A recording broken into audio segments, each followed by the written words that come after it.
बांग्लादेश एक ऐसा देश जो इस वक्त में इकॉनमी के कुछ मामलों में इंडिया को टक्कर दे रहा था, तो वहीं कुछ चीजों में इंडिया से आगे भी निकल रहा है, जैसे टेक्सटाइल इंडस्ट्री। लेकिन करीब 10 से 1 महीने से बांग्लादेश में सिर्फ सियासी उठापटक देखने को मिल रही है।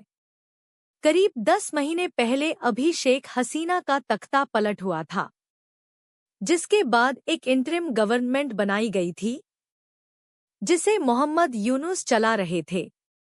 लेकिन अब एक बार फिर से बांग्लादेश में उथल-पुथल है।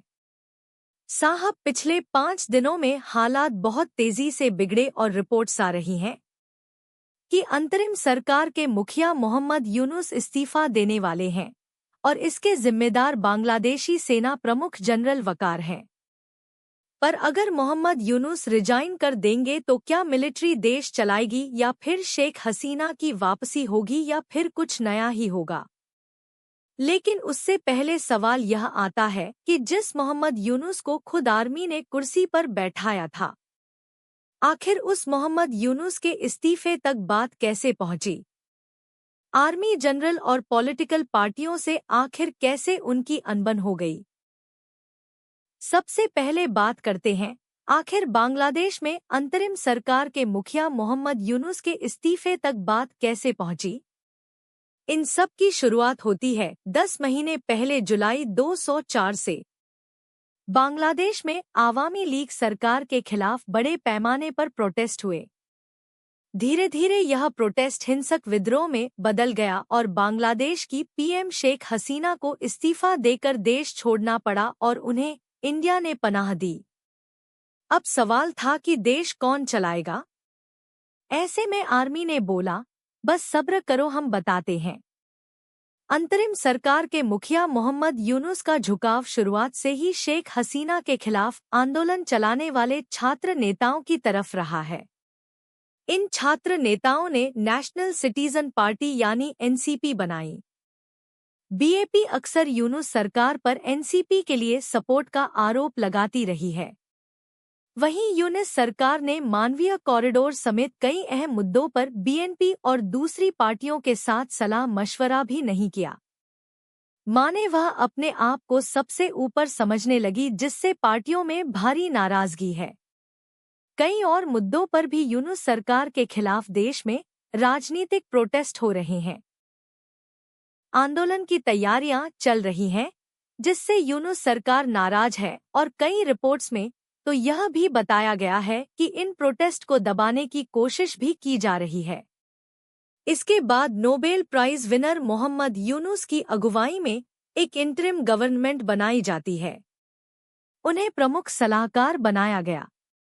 इस अंतरिम सरकार को प्रदर्शनकारी स्टूडेंट लीडर के अलावा बांग्लादेश नेशनलिस्ट पार्टी यानी बीएनपी और जमात इस्लामी समेत कई राजनीतिक दलों और बांग्लादेशी सेना ने पूरा सपोर्ट दिया था। दरअसल 20 मई 2025 को बंद कमरे में एक मीटिंग होती है। इसमें मोहम्मद यूनुस और बांग्लादेश के तीनों सेनाओं के प्रमुख शामिल थे।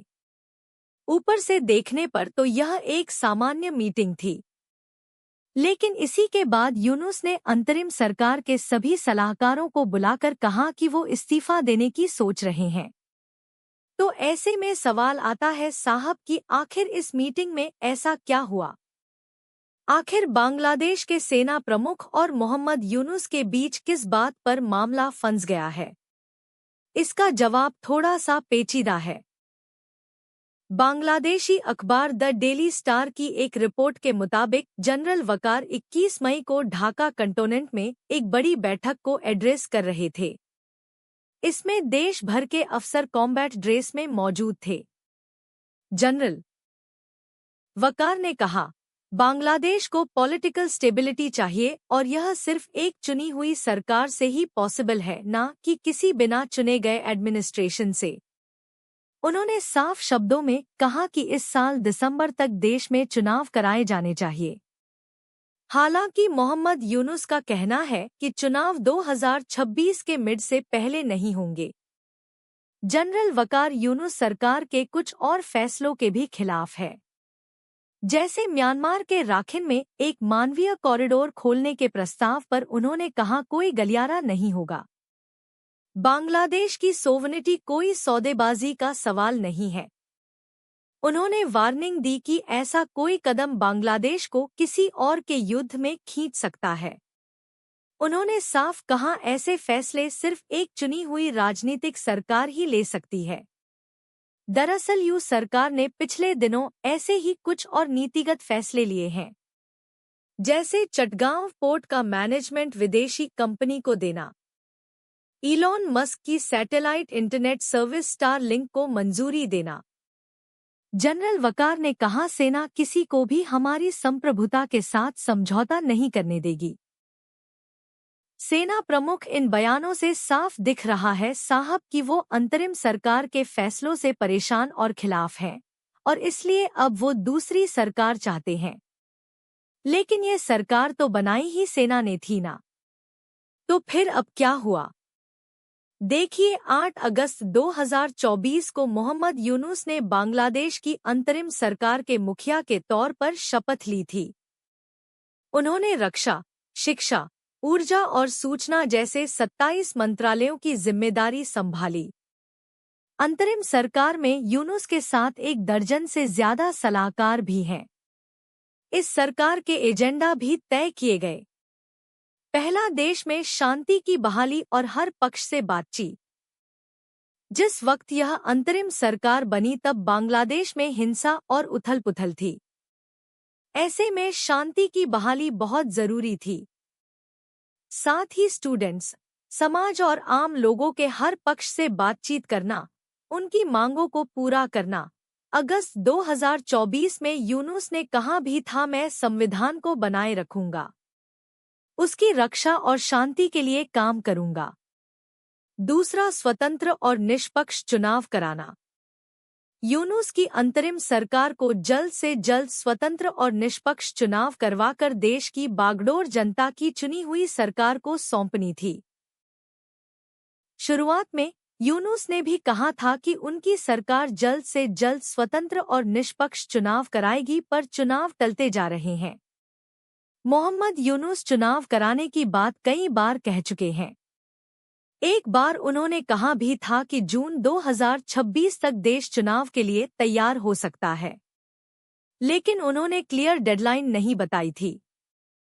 उन पर सेना और बांग्लादेश नेशनलिस्ट पार्टी का दबाव बढ़ता जा रहा है। इसके अलावा यूनुस को कुर्सी पर बनाए रखने के लिए भी सड़क से लेकर सोशल मीडिया तक लामबंदी की जा रही है। पूरे ढाका शहर में यूनुस के समर्थन में पोस्टर लगे हुए हैं, जिन पर लिखा है यूनुस को 5 साल तक सत्ता में बनाए रखो और सुधार पहले चुनाव बाद में। लेकिन यूनुस के क्रिटिक्स का मानना है कि वह प्रेशर स्ट्रेटेजी का इस्तेमाल करके सत्ता में बने रहने की कोशिश कर रहे हैं। उनके समर्थक देश भर में चुनावों के खिलाफ रैली कर रहे हैं। एक्सपर्ट्स का इस पर कहना है कि यूनुस 1972 के सेकुलर संविधान को कैंसिल करने की मांग भी कर रहे हैं।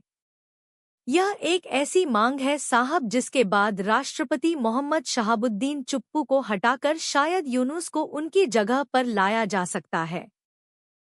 इस पर लोगों का भी आरोप है कि वह नॉर्थ कोरिया के जजो जोंग उनकी तरह ताउम्र राष्ट्रपति बने रहना चाहते हैं। अब यह कहना इतना भी गलत नहीं लग रहा है। नहीं, मतलब आप खुद देखिए, जब मोहम्मद यूनुस ने सत्ता संभाली थी तो कहा था कि इलेक्शन जल्द से जल्द करेंगे, लेकिन अब टाल रहे हैं। वैसे एक बार अगर पावर मिल जाए तो उसे छोड़ने का दिल किसका ही करता है। यह बात शायद आर्मी चीफ भी समझ रहे हैं। तभी तो ऐसा लग रहा है कि वह जनरल वकार उज्ज-जमान तख्तापलट करने के फिराक में है। नेशनल सिटीजन पार्टी यानी एनसीपी के नेता और अंतरिम सरकार में पूर्व सलाहकार नाहिद इस्लाम ने बांग्लादेश में तख्तापलट होने और सैन्य सरकार बनने की आशंका जताई है। उन्होंने कहा बांग्लादेश में तख्तापलट का इतिहास रहा है और सेना का रोल अब भी पावरफुल बना हुआ है। ऐसे में 1/1 स्टाइल मिलिट्री पैक्ट गवर्नमेंट यानी सैन्य समर्थित सरकार फिर से उभर सकती है, जो लोकतंत्र और जनता के खिलाफ है। सेना का काम देश की रक्षा करना है, न कि राजनीति। दरअसल बांग्लादेश में सेना ने देश के अलग अलग हिस्सों में गश्त बढ़ा दी है। बांग्लादेशी अखबार ढाका ट्रिब्यून ने रिपोर्ट किया है साहब कि पिछले कुछ दिनों में सेना ने ऑपरेशंस में तेजी लाई है, जिसके लिए कई जगहों पर तैनाती बढ़ा दी गई है। सेना के जवान और अफसर बख्तरबंद गाड़ियों के साथ देश भर में एक्टिव हैं। कानून और व्यवस्था बनाए रखने के लिए सेना और एजेंसियों ने पिछले महीने 2000 से ज्यादा लोगों को गिरफ्तार भी किया है। अगस्त 2024 से अब तक सेना ने करीब 10,000 लोगों को हिरासत में लिया है। हालांकि इस पूरे मामले का दूसरा पहलू भी है। दरअसल आर्मी चीफ जनरल वकार जमान को प्रो डेमोक्रेसी और भारत समर्थक माना जाता है। वह चाहते हैं कि देश में जल्द से जल्द हो सकती है।